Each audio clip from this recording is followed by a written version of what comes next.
The civilization we will be covering today is ancient Egypt. Our goal is to figure out what these ancient Egyptians left behind for us, much like the people of Mesopotamia. Ancient Egypt was located in what is called the Nile River Valley. Egypt was also located in the Fertile Crescent like Mesopotamia, but in Africa instead. Ancient Egypt existed from 3100 BC to roughly 332 BC, meaning before Christ, which is almost 3,000 years, and this leaves it about 5,000 years from today. One of the most important things to ancient Egypt was the Nile River, since Egypt is mostly a desert. Many of the settlements, as you can see in the picture, are located very close to the river, but it flooded yearly. The yearly flooding was known as the gift of the Nile because it made the soil very rich in nutrients and made it easy to grow crops.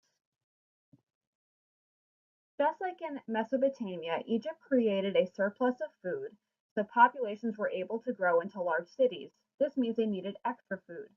But living on the bank of the Nile River was not always safe because of the flooding, so they had to find a way to bring water to their crops, and this was done using irrigation. Farmers built walls out of dirt around the fields to trap the waters from the Nile when it flooded.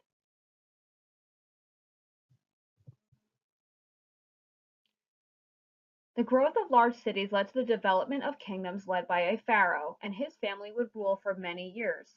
This was called a dynasty.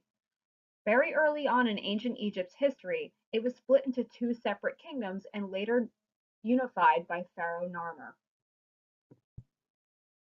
An example of two great pharaohs in Egypt's history are Hatshepsut and Ramses II. Hatshepsut was one of the few women that was able to rule ancient Egypt. Through her, trade became very successful, and she used it to expand Egypt's influence around the world. She ruled as if she was a king as well, meaning she often wore even a fake beard and dressed as a man. Ramses II ruled roughly 200 years after Hatshepsut, but unlike Hatshepsut, he used war instead of trade to expand their influence.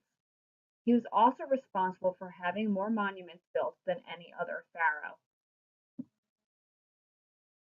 Once Egypt was unified, social classes were created to maintain order. Loyalty and labor of people were necessary to control Egypt. The pharaoh was at the top of the social pyramid and viewed as if he were a god. The nobles, priests, and officials were just below to help the pharaoh govern, as well as the scribes. A scribe often would write down things that happened on a daily basis. Below the scribes was the merchants and craftsmen making up the middle class. At the very bottom of the pyramid, you had farmers, servants, and slaves as the lowest class. Much like the Mesopotamians, the ancient Egyptians were polytheistic, meaning they believed in more than one god. Their gods shared qualities with animals. The Egyptians again also viewed their pharaoh as a god. There were hundreds of ancient Egyptian gods, and since people believed the pharaoh to be a god, they did not disobey him for fear of making the gods angry with them.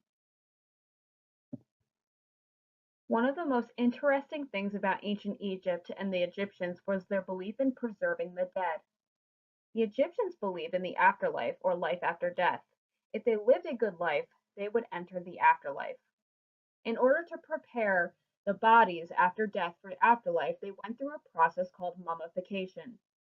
During mummification, the organs were removed and placed in jars, and the body was embalmed to help it dry out instead of decaying.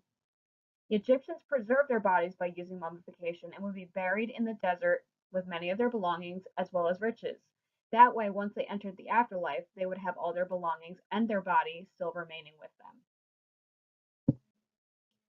Some of the greatest achievements of ancient Egypt are as follows.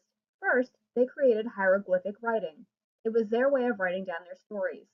We are able to translate this today because of the ancient Greeks. They also were the first civilization to create paper, or papyrus. If you go to Egypt today, you will still be able to see their great structures called the pyramids or the Sphinx. They also had one of the first calendars, and the reason why they had this calendar was to tell people when the next flood of the Nile would be expected. They were great engineers and were good at mathematics, which is what they used to build the pyramids. Also, they had a wealth of knowledge of body anatomy. Anatomy is the structure of the body and its organs. They were also skilled surgeons. A lot of what ancient Egypt did is still around today, and many other civilizations after them will take from them as well.